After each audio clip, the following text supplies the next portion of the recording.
Une fois de plus, les éleveurs de l'Union européenne sont dans la rue pour dénoncer l'absence d'un revenu décent au regard de la qualité et de la quantité de travail qu'ils fournissent.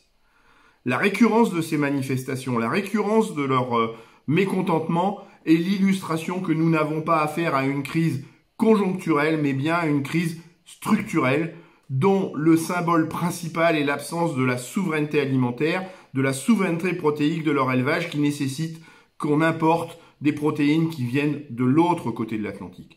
Autre exemple, la politique actuelle de la Chine impacte très négativement le revenu de ces mêmes éleveurs dans l'Union européenne, ce qui est parfaitement inacceptable. Notre ministre de l'Agriculture, Julien Denormandie, notre président de la République, Emmanuel Macron, veulent donc, à la lecture de ces événements, lancer un vaste plan protéines à l'échelon national, à l'échelon européen. Je leur dis chiche. Mais comment donc vont-ils s'y prendre ? Puisque depuis 1992, dans le cadre des accords de Blair House signés avec les États-Unis, versés ensuite en 1995 dans les accords de l'Organisation mondiale du commerce, exigent que l'Union européenne limite ses surfaces en protéines à 5,2 millions d'hectares. Or, pour atteindre la souveraineté protéique à l'échelon de l'Union européenne, il faudrait porter ces surfaces entre 15 et 18 millions d'hectares.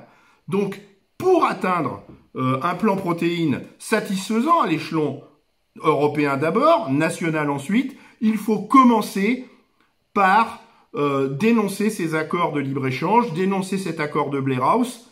Et si cet acte de dénonciation de l'accord de Blair House n'a pas lieu, toutes ces promesses d'un vaste plan protéines à l'échelon européen et national ne deviendront que des incantations.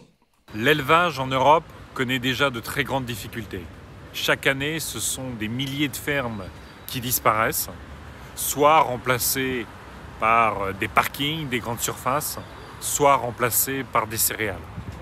Avec la signature de l'accord avec le Mercosur, qui suit celui avec le Canada, c'est une menace supplémentaire qui risque de venir fragiliser encore plus l'élevage européen. L'accord avec le Mercosur, c'est 25% de déforestation en plus en Amazonie. Depuis que la négociation avec le Mercosur a débuté en 2000-2001, c'est l'équivalent de l'Espagne qui a disparu en Amazonie.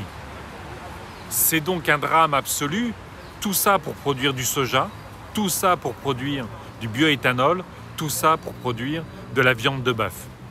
Le soja pour alimenter l'élevage industriel en Europe et le bœuf dont les meilleurs morceaux vont venir en Europe pour concurrencer là où nos éleveurs font encore de la valeur ajoutée, notamment l'arrière de l'animal. On pense évidemment à l'aloyau, on pense aux grillades.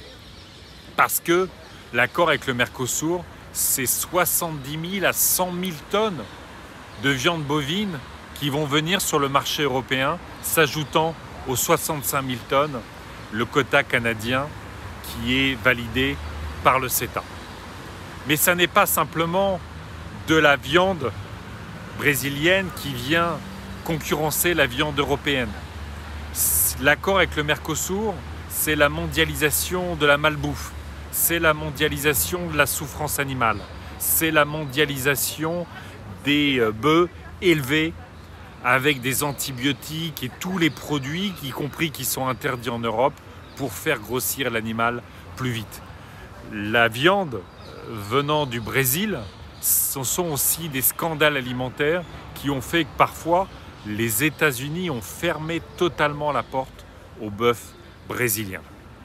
Donc pour notre souveraineté alimentaire, pour protéger l'Amazonie et le climat, pour protéger nos éleveurs, pour protéger une certaine idée de nos terroirs, de nos territoires, de nos campagnes, pour protéger nos paysans, pour protéger notre sécurité alimentaire, eh bien nous luttons contre l'accord de l'Union européenne avec le Mercosur et au Parlement européen, nous nous battrons pour que le Parlement européen dise non à la déforestation en Amazonie, au dérèglement climatique, à la malbouffe, à la maltraitance animale et à la disparition de nos paysans chez nous.